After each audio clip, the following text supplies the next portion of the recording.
yarn comes to us from our yarn. His name, Ray Anderson, CEO of Interface, the world's largest manufacturer of carpet tiles. From his suburban Atlanta office, Anderson presides over 7,700 employees worldwide with 99 revenues of $1.2 billion. He looks like any other CEO until you hear his message. The travesty that industrialism has created for Earth, and I felt a real personal responsibility.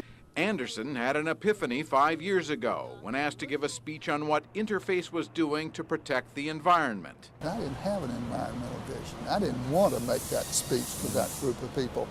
And I really sweated. You know, what is there beyond obey the law? Comply. Anderson began investigating the impact of industrial pollution. My God, so much damage so quickly. And that was the reconciling thought for me. And that we really must change industry. He became convinced Interface and industry must move toward sustainability. Sustainability is when we are taking nothing from Earth that's not renewable and doing no harm to the biosphere. That's the way we defined it for ourselves. That's the top of the mountain, and it is a tall, tall mountain. Anderson deployed teams of employees to come up with systems to climb that mountain. There's a lot of waste. Now today, that waste goes to a recycler, but there's a better way. And the way is to eliminate the waste altogether.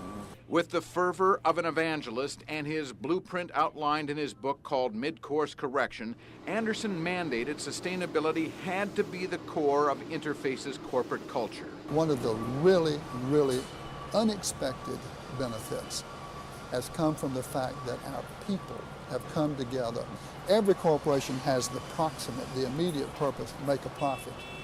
But very few corporations find a real higher purpose. A tremendous increase in our productivity, our quality's improved, our waste reduction efforts have been maximized. So I think it's had a tremendous benefit all through all levels of the company. Interface, with 25 manufacturing facilities around the world like this one on the Georgia-Alabama border, has spent tens of millions of dollars retrofitting its plants to become more ecologically sound.